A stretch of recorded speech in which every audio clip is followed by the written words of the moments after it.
ela chegou com a proposta de gerar empregos e renda e riquezas na nossa região, né? Só que ao longo dos anos nós percebemos que não era só isso. Filho do Júnior nasceu, morreu. Filho de Dorinho nasceu, morreu. O filho da Priscila, tudo grau parentesco.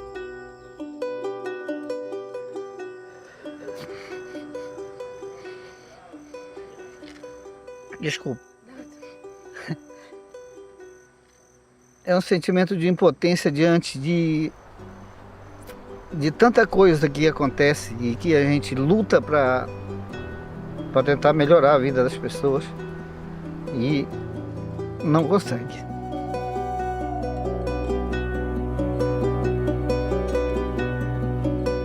Nobody had looked into the aluminum supply chain and made that direct connection from turning green and going more environmentally aware to, in fact, actual destruction in the Amazon at its source. Part of that supply chain starts deep in the Amazon, and then it ends up in Dearborn, where the Ford F-150 is made. Consumers in the United States, they're not necessarily understanding that those green choices come with an impact.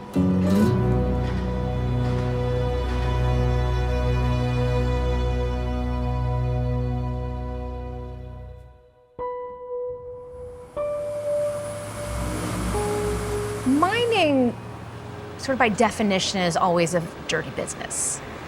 When you're talking about mines in the Amazon region, you have to first tear down large swaths of natural rainforest just to get to the mines.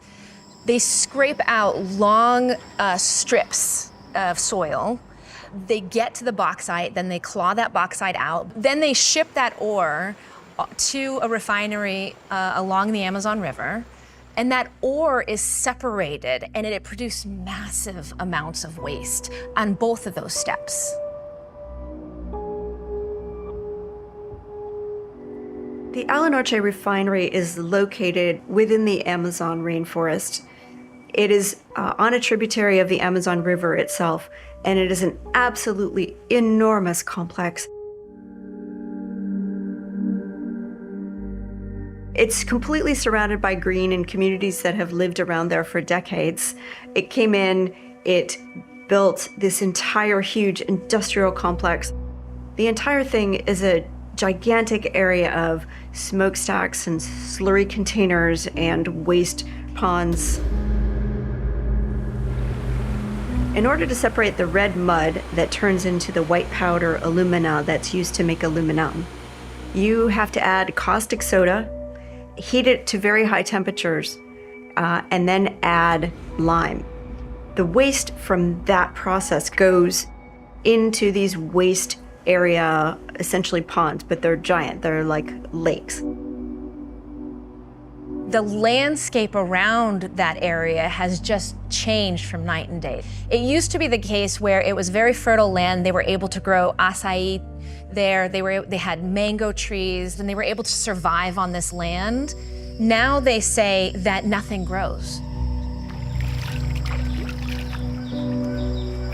These are very poor communities. They're largely indigenous communities or Black communities. They're extremely vulnerable.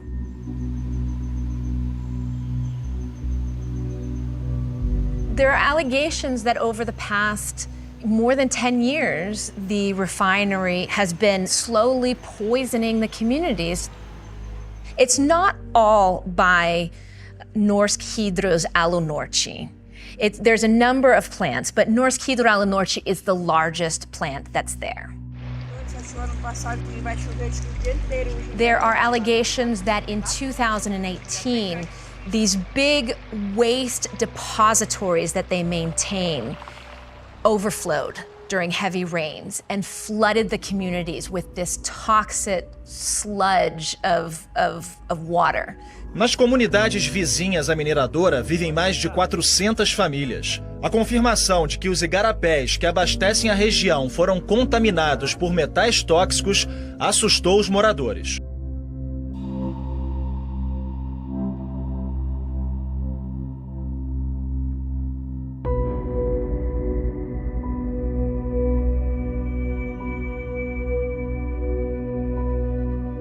Alanorte completely denies that anything happened at that time, but the people say that it did. A consequência de saúde ela é muito grande. Por exemplo, eu há pouco tempo sofri uma pneumonia, que eu fiquei quase 30 dias internado, né? E ainda hoje eu não sei direito o que é que está causando dentro de mim. Eu só sei que eu estou com muitas dores de cabeça, muitas dores no corpo, o peito dói muito, né? E eu acredito que eu possa estar contaminado também por essa poluição daí. Só que ainda não fiz um exame para saber. Mas aqui na nossa região, nós temos mais de 300 laudos que já foram feitos que deu positivo a contaminação no sangue das pessoas. E 99,9% das nossas águas da região, tanto de rios como do lençol freático, elas estão impróprias para o consumo humano, com uma quantidade muito elevada de metais pesados.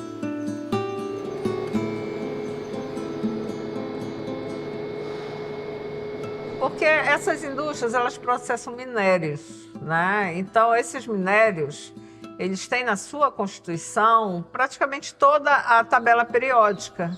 A sopa de letrinhas é a quantidade de elementos químicos que existem ali naqueles efluentes, né? E que são jogados 24 horas, não é só em época de vazamento, né? Porque não há a retirada desses elementos químicos, né? Desses efluentes atmosférico. Então você vê ali todo um ecossistema sendo contaminado e inclusive as pessoas, né? Biota, frutas, alimentos, tudo sendo contaminado por esses elementos da sopa de letrinhas, né?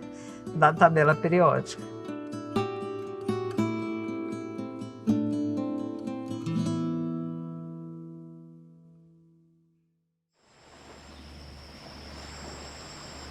So sometime last year, I heard about this lawsuit that the residents were bringing against a alumina refinery.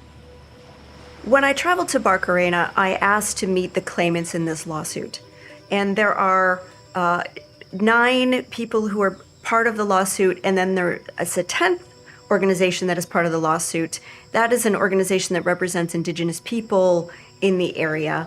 There are 11,000 people who are part of that suit. The government sponsored a medical test for people in the communities to test the levels of heavy metals in their blood and in their hair.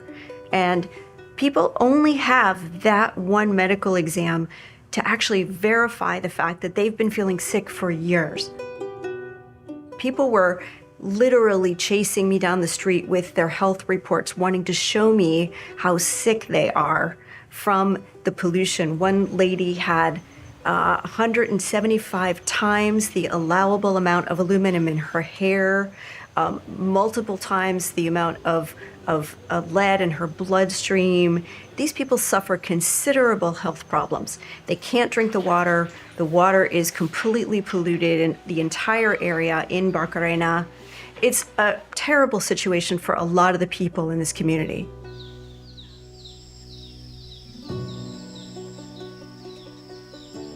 Eu culpo o governo do estado pela morte do meu marido, pela morte do meu neto, pela morte dos meus grau parentesco, pela morte dessas futuras gerações que estão nascendo e morrendo.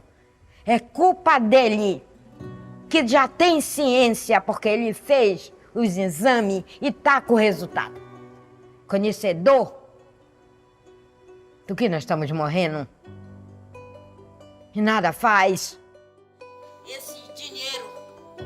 I sat down with Maria do Socorro, who is the lead of the Quilombola Association in the area. And her association is the lead plaintiff in this case. She lost a grandson a couple years back. He was born with skin that was so thin, she says, that his intestines actually burst out of his body when he was born.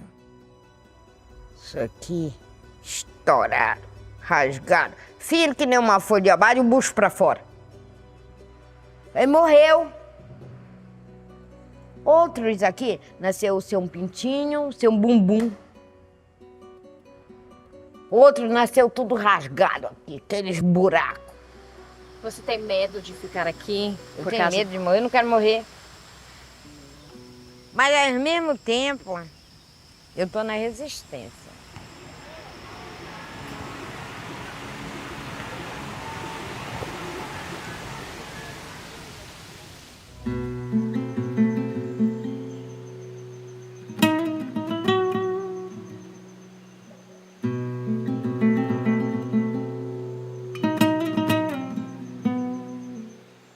Norte is the refinery in Barcarena, which is owned by a company named Norsk Hydro. The largest shareholders of Norsk Hydro is the Norwegian government, which has been one of the biggest critics of Brazil's track record when it comes to protecting the Amazon.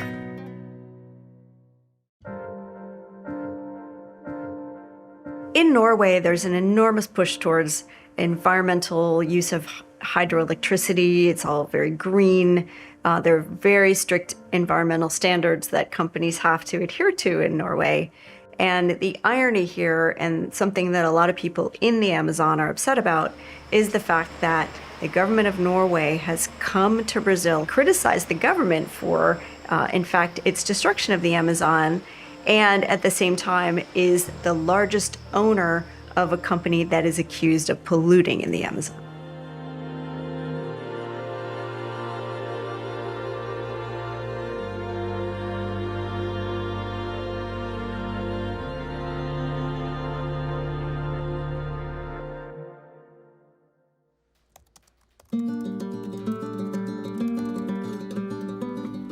Nós temos uma estrutura mesmo processual que faz com que uma empresa que tem poder econômico ela possa usar com bons advogados e tragam recursos. Eles me atacam até pessoalmente. The lawyer in Brazil, Ismael Moraes, he has tried and tried in Brazilian courts to bring this case, to get redress for these people. They don't have access to basic health care, basic medical exams. And so what he's been fighting for in Brazilian courts is to get the company to at least pay some contribution or provide medical care or do something for the surrounding community for people who say our health is affected, our drinking water is affected, we need help. Nós temos 5 processos, né, contra a Hydro. Lá na Holanda, o processo ele vai entrar nas provas agora este ano já. É emergencial, é a gente remediar isto aqui para que essas pessoas continuem vivendo sem serem tão afetadas.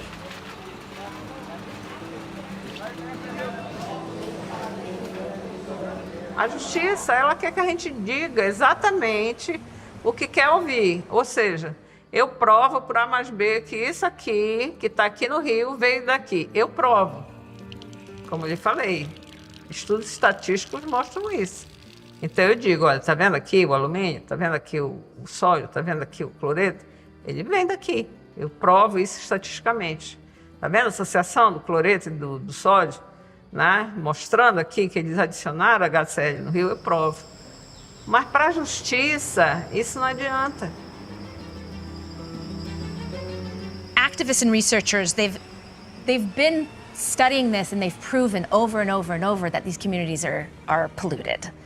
What they haven't been able to do is make that final leap from all this pollution to the refinery. So they haven't been able to make that final jump from cause and effect. What they need is they need the government to say, okay, Norsk Hydro, you need to open your doors, you need to let them get this material so that they can compare the composition from the toxic metals in the water to the toxic metals in these the waste deposits.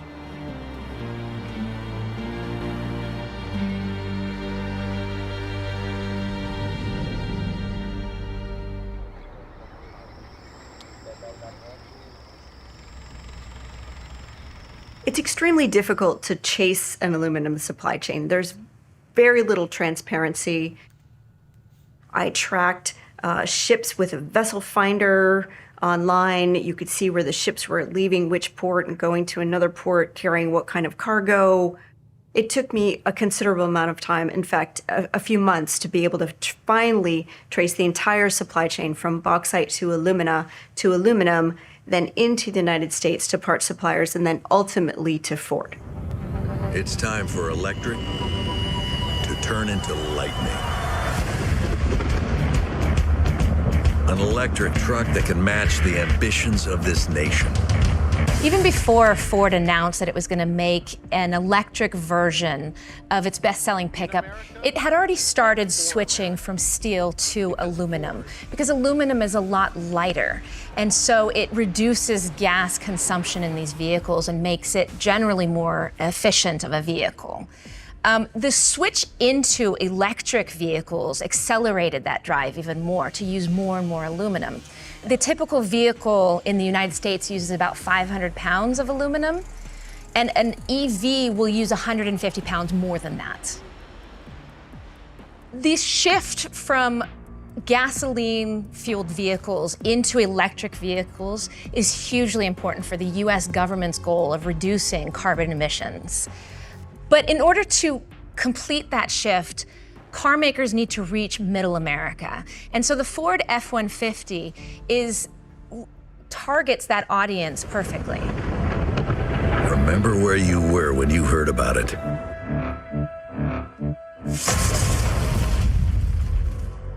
So when I approached Ford, they were initially unaware of the direct links between their supply chain and Brazil. So it took my researching the whole supply chain, finding those links via Canada into the US, that actually caused Ford to then say, we are now going to investigate our supply chain. I think that American consumers need to understand that there's a cost of going green.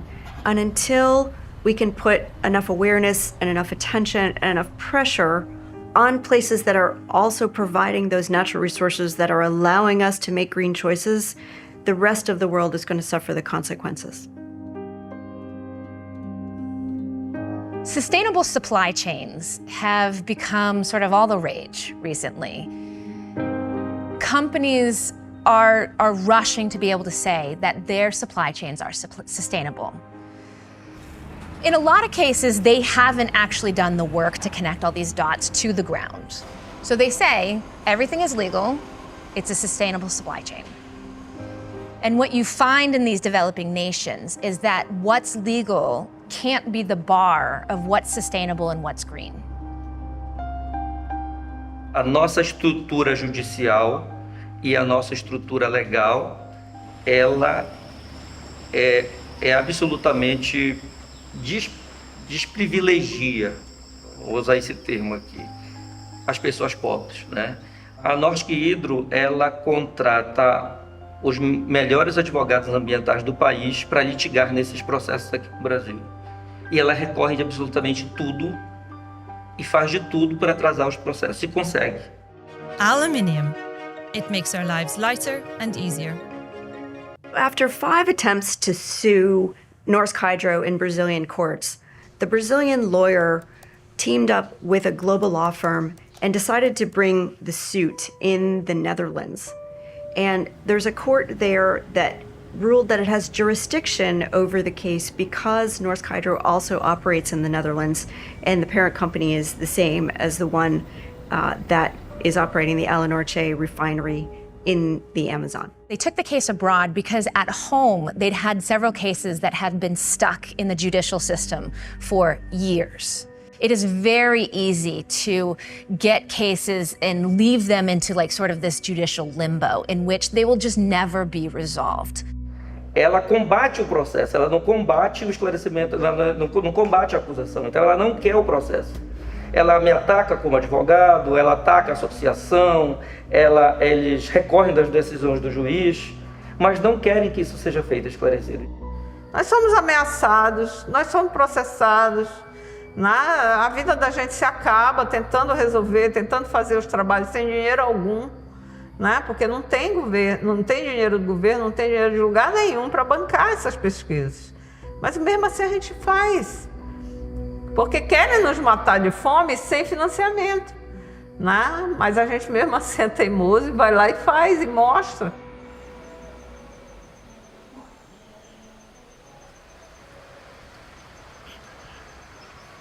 Perdão aí que... Imagina, eu fico emocionada. É um sentimento muito forte que a gente tem, porque a gente tem acompanhado aí a vida dessa gente e tem visto muitos amigos morrerem, né? Muitos mesmo. São poucos não. E morrer com, a gente sabe, a gente tem certeza, não tem um estudo que diga, não, porque quando morre não é feito um exame toxicológico para dizer exatamente o que a pessoa morreu, o médico dá lá um laudo que morreu e pronto. Mas a gente tem certeza que a intoxicação por metais pesados está matando muita gente aqui.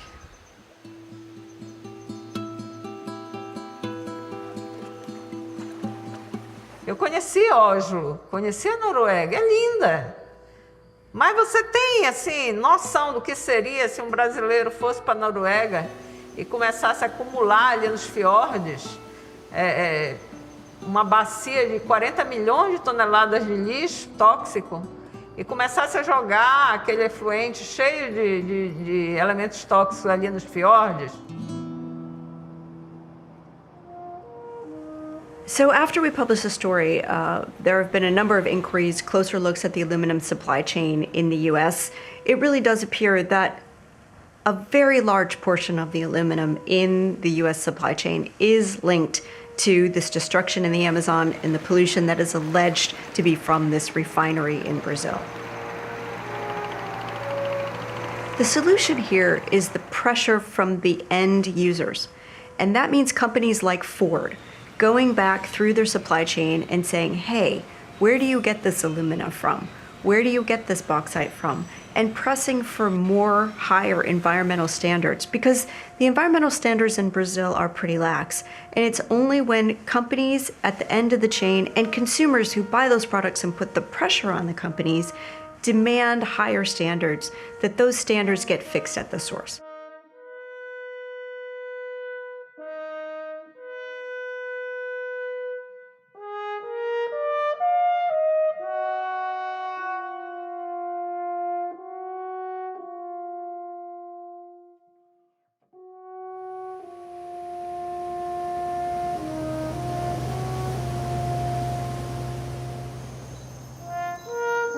Você perguntar hoje para essas comunidades se querem essas indústrias aqui ou se querem que elas vão embora com todo esse lixo com elas, porque não adianta elas irem embora e deixar esse lixo para trás. Eles vão dizer sim, a gente prefere que essas indústrias vão embora daqui e levem esse lixo daqui. Isso vai ficar para nós. E para as próximas gerações, e para as próximas, e para as próximas, e para as próximas, e para as próximas, e para sempre. E estão aqui na Amazônia. Mas não foram os brasileiros que colocaram.